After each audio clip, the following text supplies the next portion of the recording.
So this morning, for our class, we need a trusty block. Ooh, because we're going to get down straight to the floor and come into child's pose. So you can either use this for your forehead, or if your knees are a bit tight, you just place it between your heels and your bottom. Either will do. Now, if you don't have a block, you can just simply use your hands underneath your forehead. But otherwise, you're going to see if you can gently bring yourself down. Knees are fairly narrow. There's a little bit of a separation just to let the belly go through and the diaphragm to move. And then we're purposely going to take the hands towards the toes if you're able to support your head in some way, whether it be the floor or the block. Now I'm trying to come into this pose and still keep the spine relatively long and flat, which is why I'm using the block. So my head doesn't bob down and I don't get that rounding too much in the upper back. It just softens the shoulders.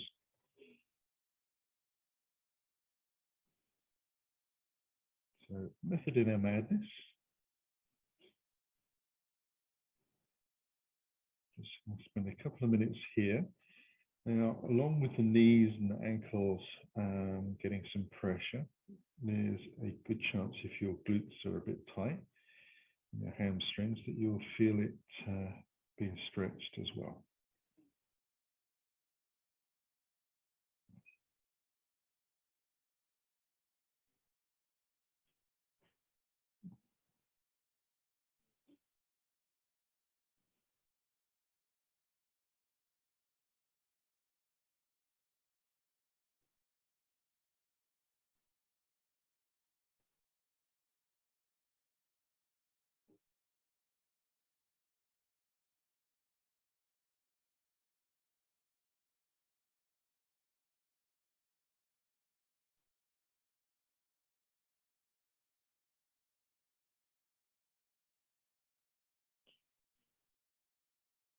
And then we'll bring ourselves up slowly. And we're going to move up onto all fours. So if you want to shake the legs out a little bit, you can do. Just give them a little bit of a stretch. Say hello to your knees again.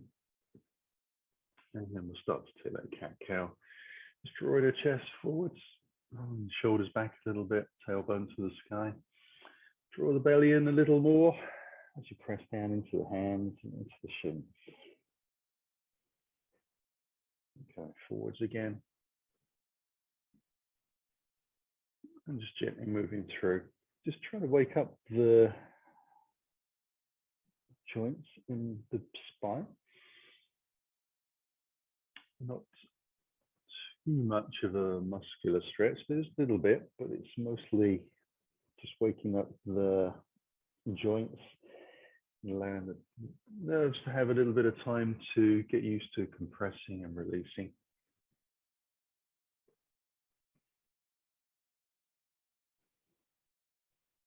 And noticing how the muscles feel, whether they glide smoothly or whether they feel a little bit knotty.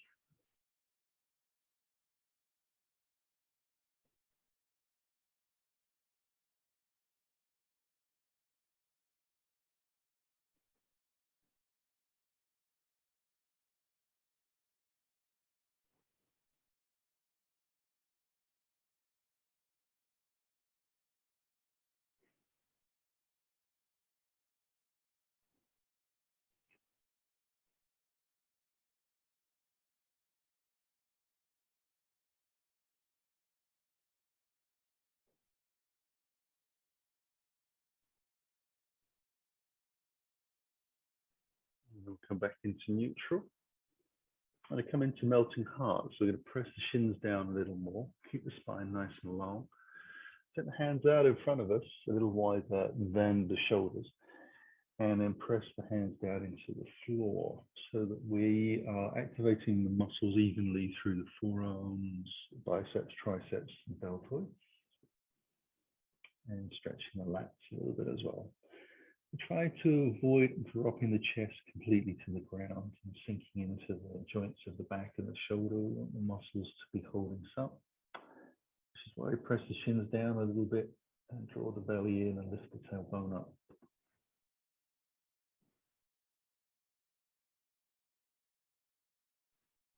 Just noticing where the you're favoring one side to press down or the other, whether it's just a little easier mechanically to do that, or you're more reliant. Just get some idea of how your body's working. And then walk the fingers back in and push your tailbone towards the back of the mat. Once you change your balance through your body, you can come back up onto all fours. Make sure the hands are underneath the shoulders as we lean forwards a little bit, tucking the toes underneath, and we'll lift it into a down dog.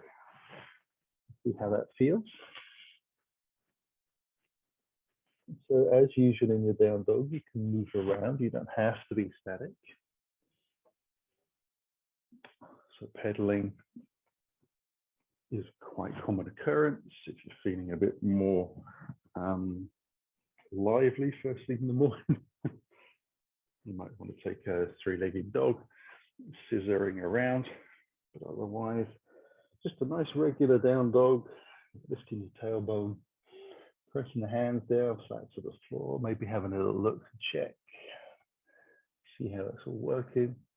Maybe wriggle the tail feathers out a little bit, or wiggling the hips, another way of describing that.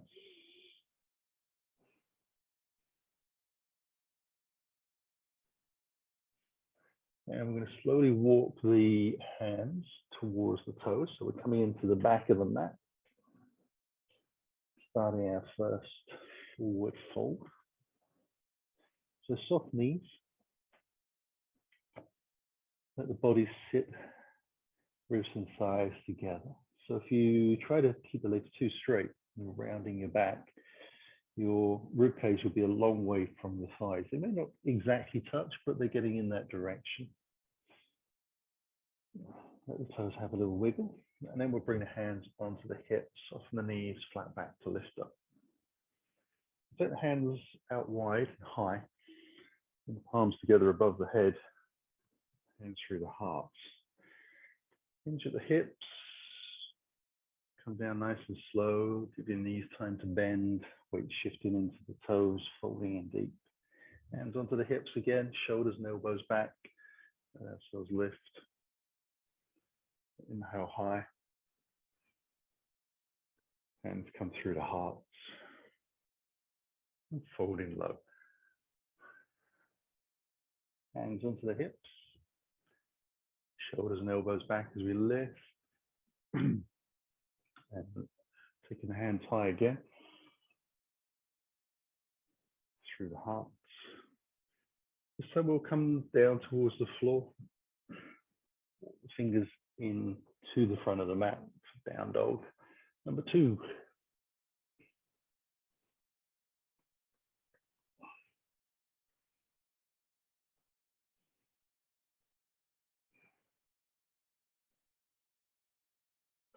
And this time we're going to come up a little bit onto the tippy toes, keeping that down dog position, and take the slow walk on the tiptoes, keeping the feet the same distance apart as they started at the back of the mat. Lifting the hips up, bringing the shoulders more directly over the wrists as we ease our way into the standing forward bend at the front of the mat this time. And then bring the hands onto the hips and let ourselves lift. Then we'll take the hands high on the breath in, into the heart, and exhaling down. As we come in, we'll take the right foot to the back of the mat. Into a lunge, right hand on the floor, we take the left hand up into a twist. Bring that back down, drop the back heel in, hands onto the front side and lift up easily for the warrior 2, just turning the chest to the long side. A couple of breaths here just to stabilize through the hips, get used to pressing down through the feet, turn my legs on so they're active, front and back leg.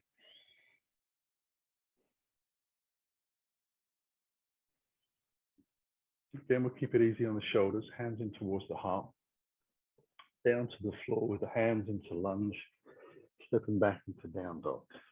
We'll come forwards into plank, knees to the floor. I'm going to sit back straight into a child's pose here.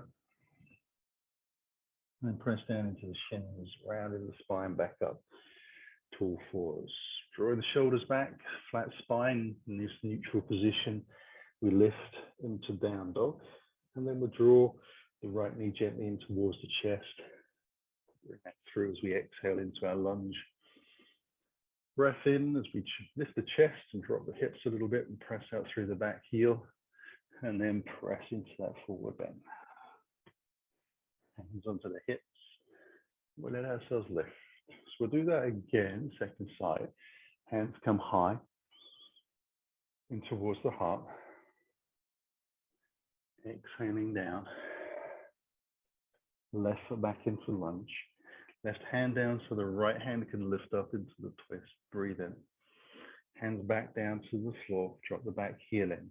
Hands come onto the thigh. Check your knee is over your ankle. Open your body long side. Check the front knee moves towards little toe or center.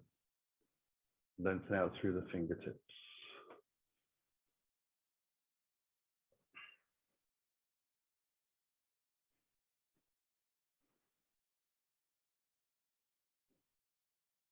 And hands in towards the heart again. Come down to the floor.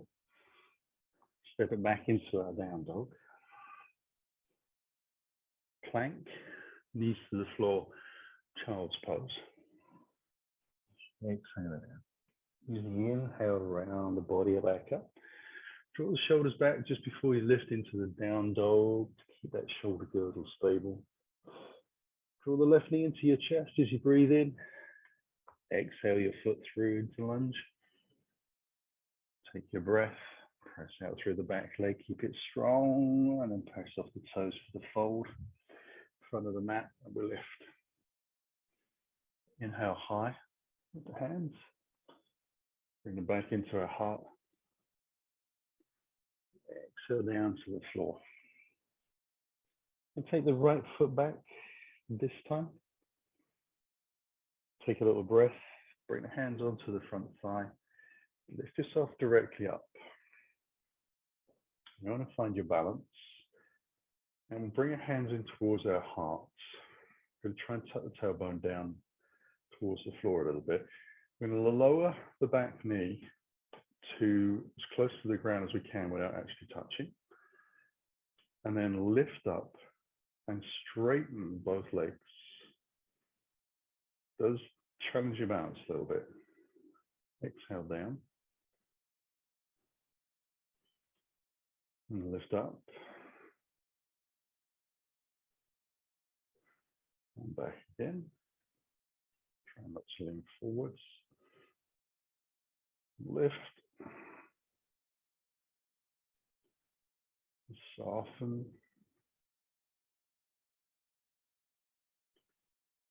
And lift. That will come down. Hands to the floor. Drop the back heel in. Bring the hands alongside the body. The right hand forwards and up as we come up into Warrior Two. Bring the hands in towards the heart and go back down to the floor in a flow. We'll step back into our down dog.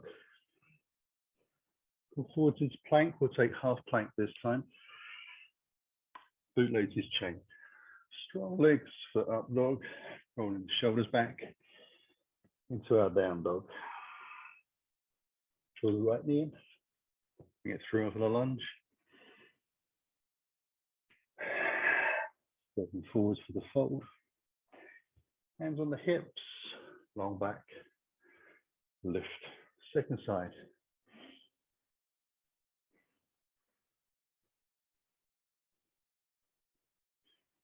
Left foot back.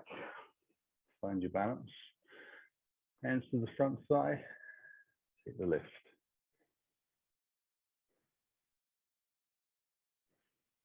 Now, rather than taking the hands in towards the heart, this time we'll take the hands above the shoulders. And we'll start for 5. Like that. 4.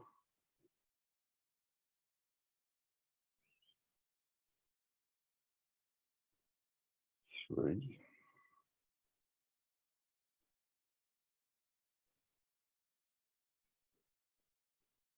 2.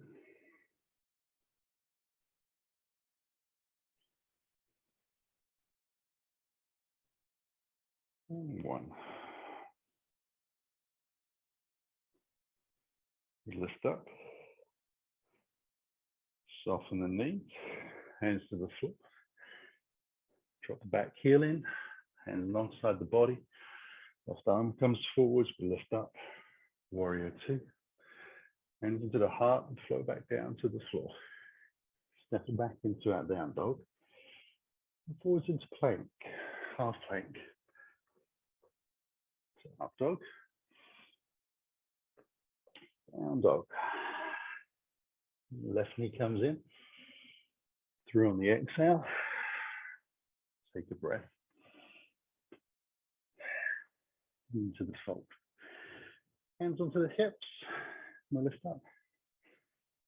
Inhale high. Hands into the heart. Exhale to the floor. Step back into that down dog. To plank. The knees come to the floor. Take the knees a little wider this time. Into a child's pose. You can hands out in front, elbows in the ground, away from the ground.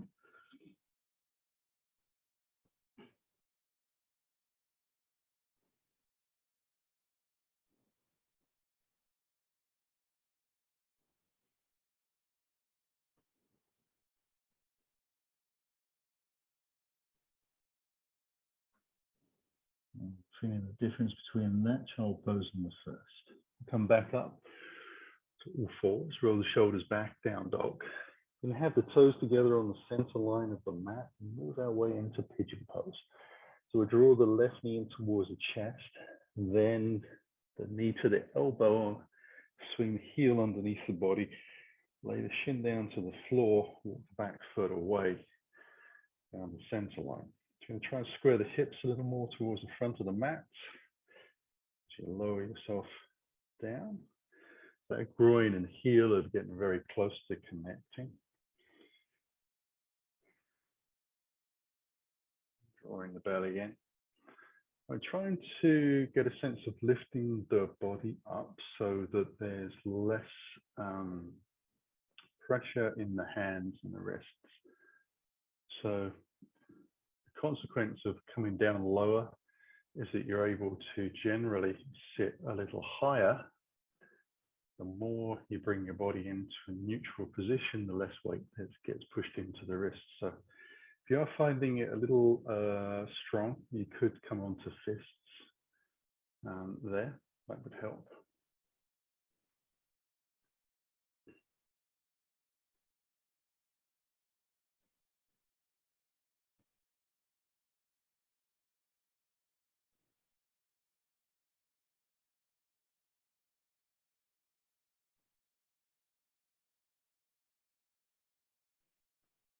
We're going to let ourselves come down onto our chest. So if you've got enough room, you can take your hands out in front, shoulder distance apart, palms to the floor. I'm going to bring my hands underneath my forehead because I'm a little short on space.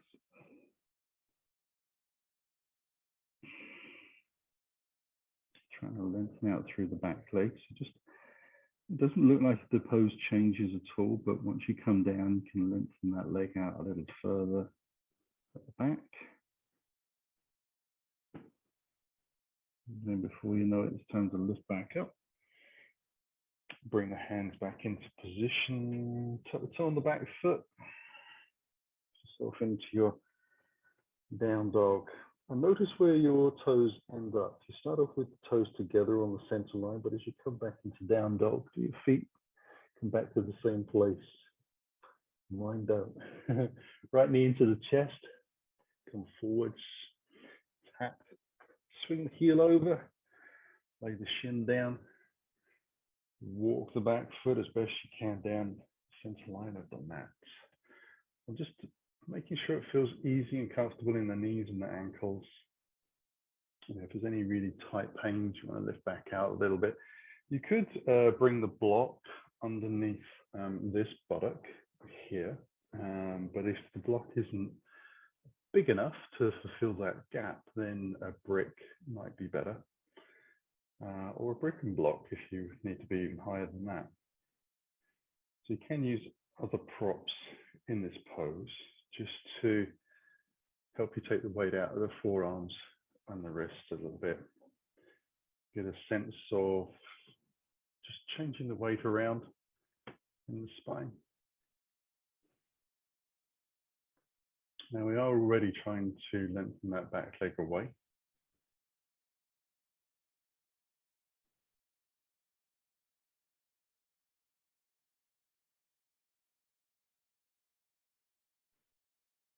We'll take a little breath from there. Hands back down again.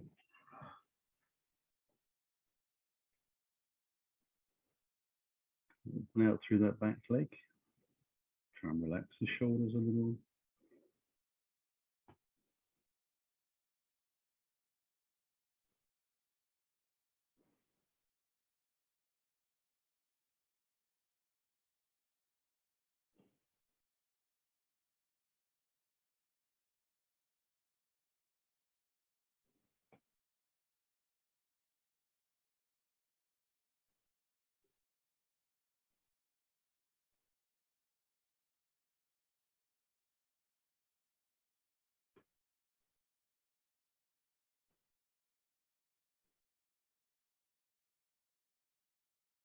And we'll bring the hands back in. Now it starts to lift slowly back up into that down dog. Stretch the legs out. Then we'll work a little more into the lower back again by coming into a plank and dropping the knees and letting ourselves come down into Sphinx pose. So full yoga version, forearms are parallel. Press the hands down and then draw the hands, or draw yourself forwards on your hands. Take the shoulders out wide, belly in. Feet are about hip distance apart with the heels rolled out slightly and lengthen the toes away. Head position just follows the line, the curve of the spine. So we're avoiding pulling back aggressively with the neck. All about extension. Trying to take a sense of compression away from the spine.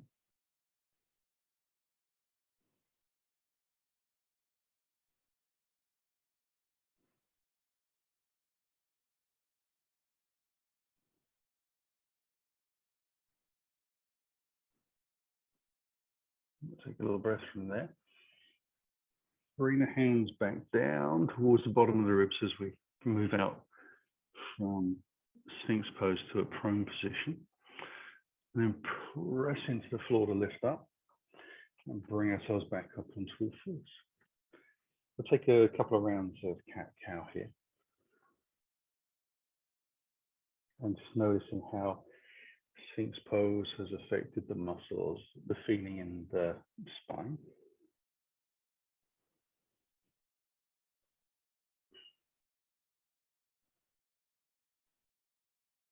And then we'll come back into a down dog.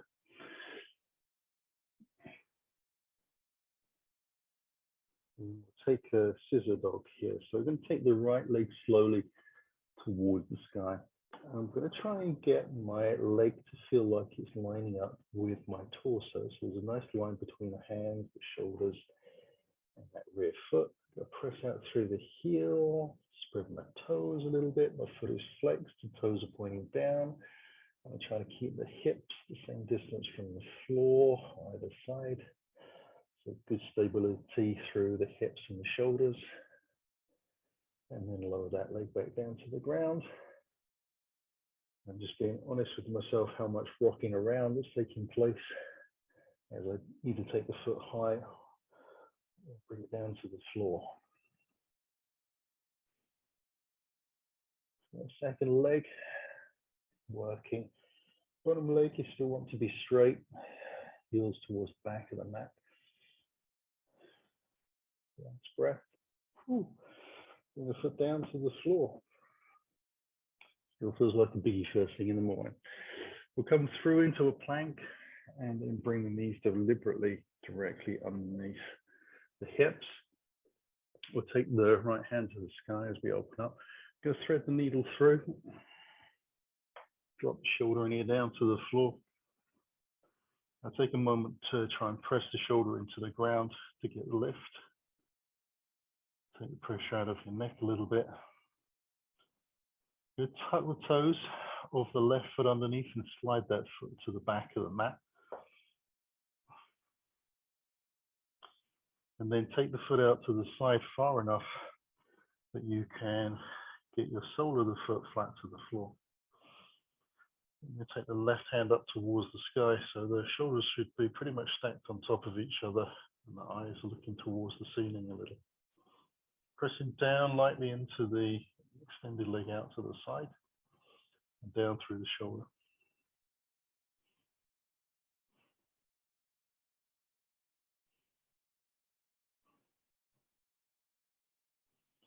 We'll bring the hand down to the floor, slide the leg back, bring the knee back in, press lightly into the hand to lift up. Take a moment there to breathe, let that kind of dissipate out of the body a little. Take the left hand high, fold that through and under. Get in a nice position, press down through the shoulder, tuck the toes on that right leg, slide the foot out to the side, try and get the sole of the foot flat to the floor, easier said than done. And then opening the chest up to the side, we take the right hand up towards the sky. Still pressing down through that bottom shoulder the whole time.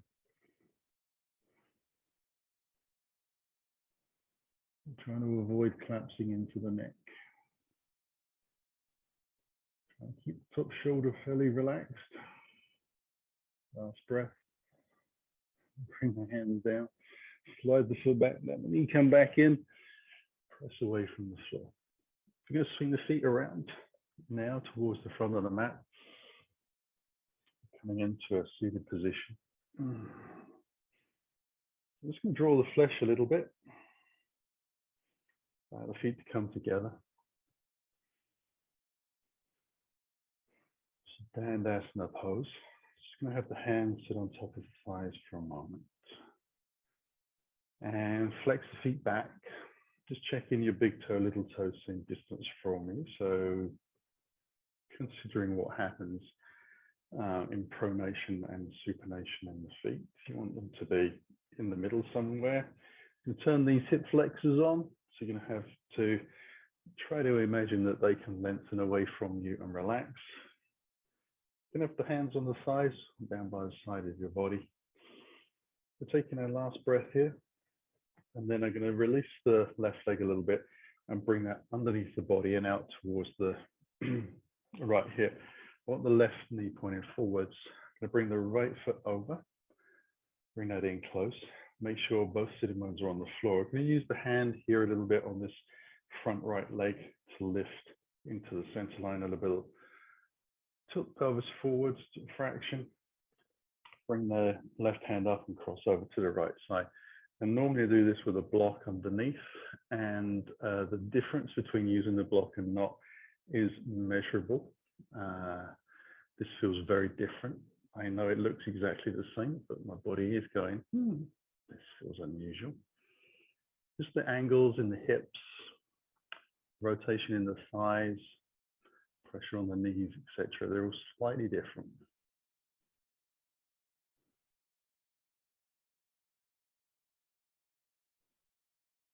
And we'll release from there.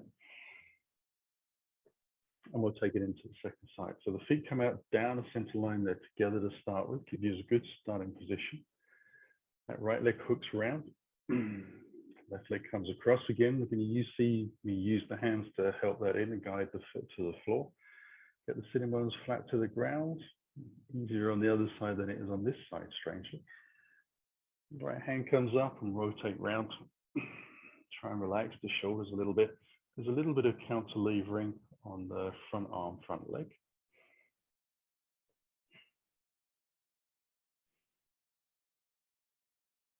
But I'm still trying to draw this front knee that's in front of my chest towards the sky.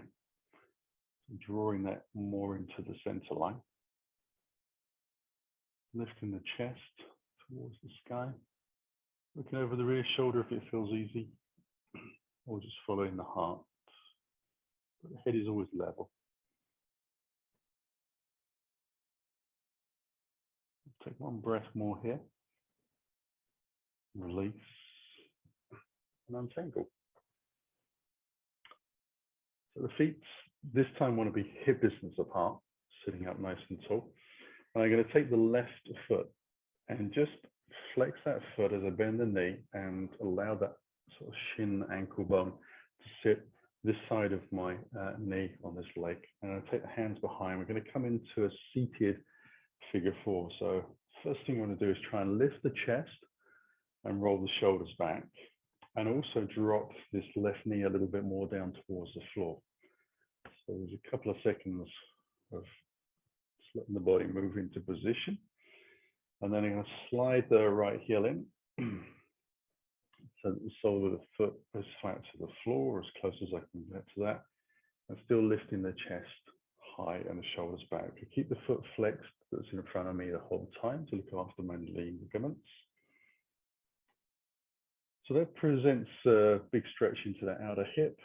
If you want to shimmy a little bit further forwards, you can do with the hands and the bottom and get a little closer in and increase. And you can do that several times if you wish. It's for you to judge how much of a stretch you want to place in that outer hip.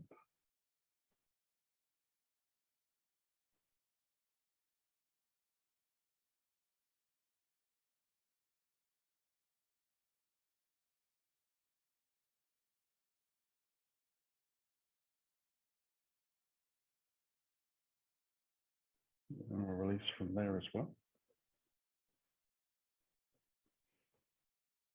Take the feet out again, get that hip distance apart. Right leg comes across. Take a little time and come back. Chest lifts, shoulders roll back, belly's drawn in. A standing pause.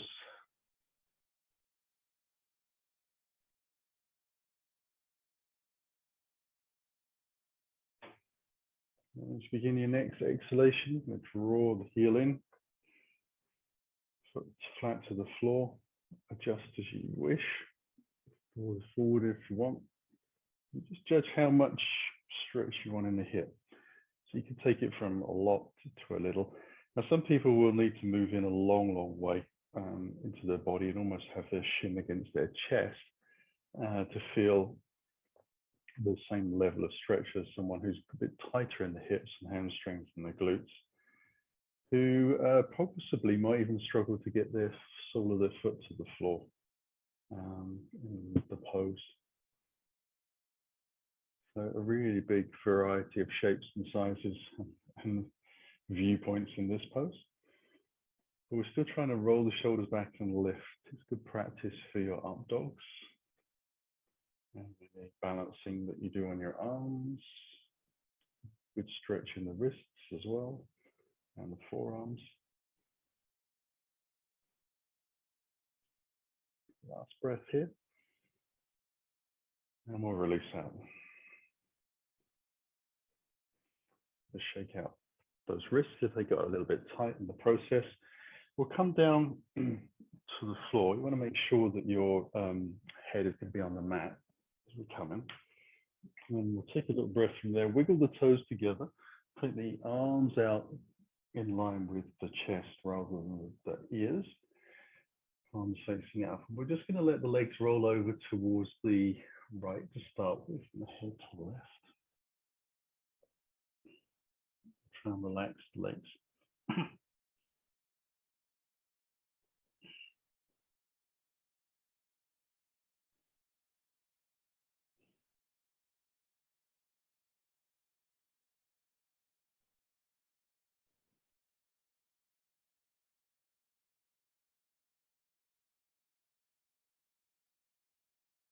And we'll take the knees high, breath in, and roll over to the opposite side.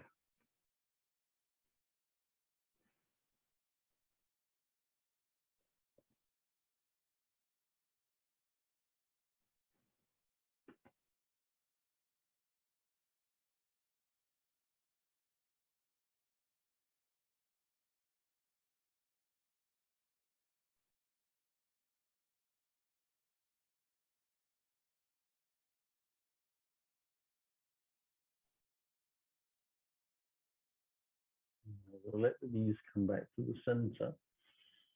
And I'm going to get ready for bridge pose. So I'm going to have the feet about hip distance apart and the knees directly feeling like they're above the heels. And I'm going to take my hands down by the side of the mat. And I'm going to take a grip with my hands of the mat.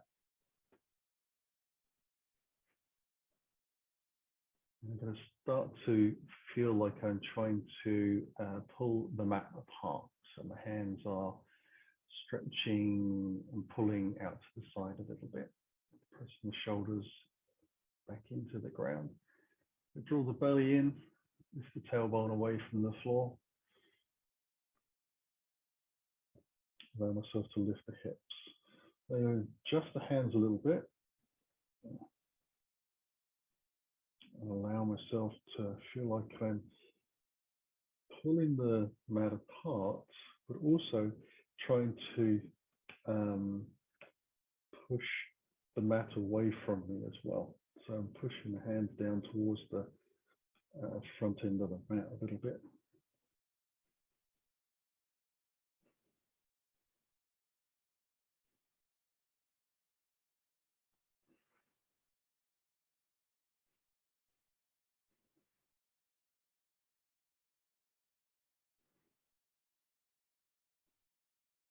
And then we'll release down. And release the hands from the side of the mat. And wiggle the feet in towards the center line. We'll draw the right knee in towards the chest. Take the hands around the back of the thigh. Now take the hands down low towards the groin. And now start to stretch the leg up towards the sky. I want to get the back of the neck nice and long as well. You could slide the block underneath there if you needed to. And I'm trying to have my foot above my hip. Strong bind through the fingers. I was a little bit slippy this morning. And I'm actually pressing the thigh into the hand, so the leg's pushing way towards the front of the mat. And I'm lifting it up. You should feel that across the front of the shoulders, across the chest, a little bit.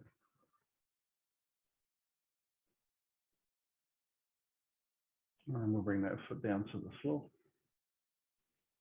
Take the other leg up. Place the hands gently. Very sweaty hands this morning for some reason. A bit weird.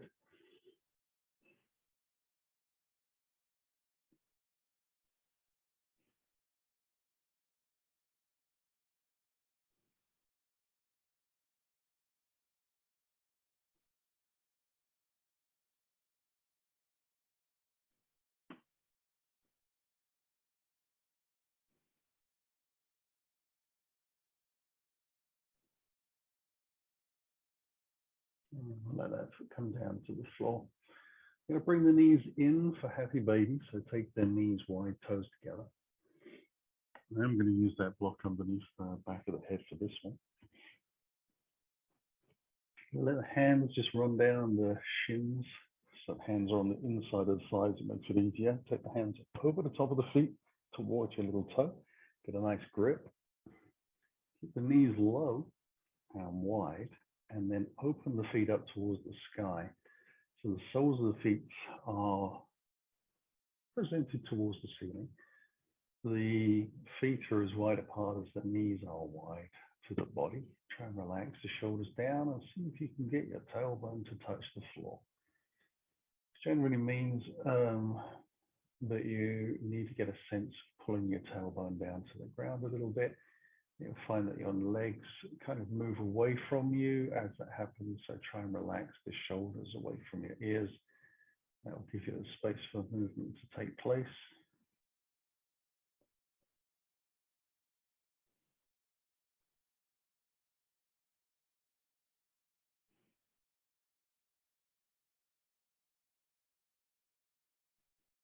Not only have I got sweaty fingers today, I've got sweaty feet as well. Everything's sliding around.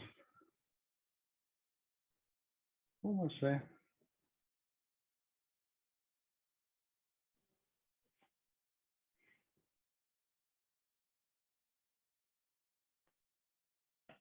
I'm going to release and bring the soles of the feet together, and then let them come down to the floor as close to my bottom as I can. So the knees are out wide, feet are together, soles touch, and the hands come out to the side, palms up. And relax the shoulders, relax the groins.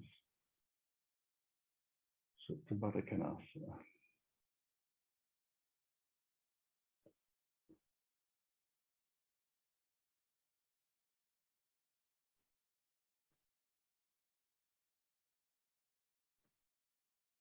And noticing how the body presents itself. Does it feel like both knees are the same distance from the floor?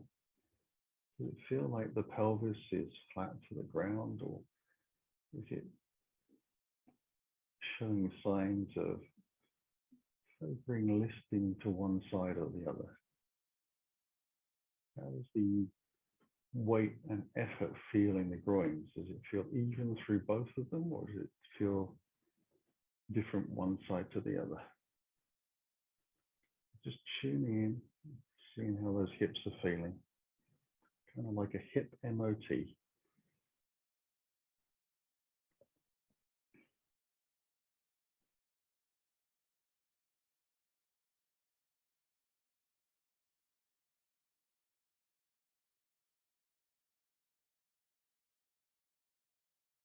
And trying to keep the spine nice and long and flat.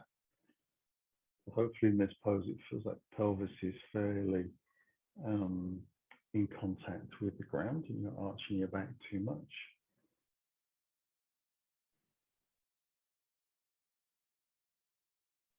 So start to bring the hands in and bring them underneath the thighs, and use the hands to press the legs back up a little bit. So the hands and legs working together, but it starts with the hands. And then we'll slide the feet out carefully to the corner edges of the mat, just sliding the heel along the floor. And letting the groins open, the hip flexors open, wriggling out through the hips and the shoulders a little bit. Bring the hands out to the sides for just the shortest of shavasana. The shoulders relax down.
We'll slowly begin to stretch the fingers and toes, wrists and ankles. Breathe a little deeper. Use that breath to stretch out. And slide the heels along the floor, bringing the feet back in towards the body. Allowing for a little gentle hug.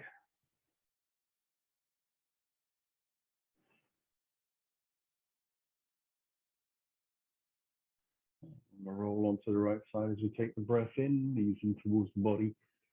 Using the hands on the exhale to press into the floor and roll smoothly back up to sitting. Come into an easy posture to sit. Use props if you wish. Hands in towards the heart as you sit tall.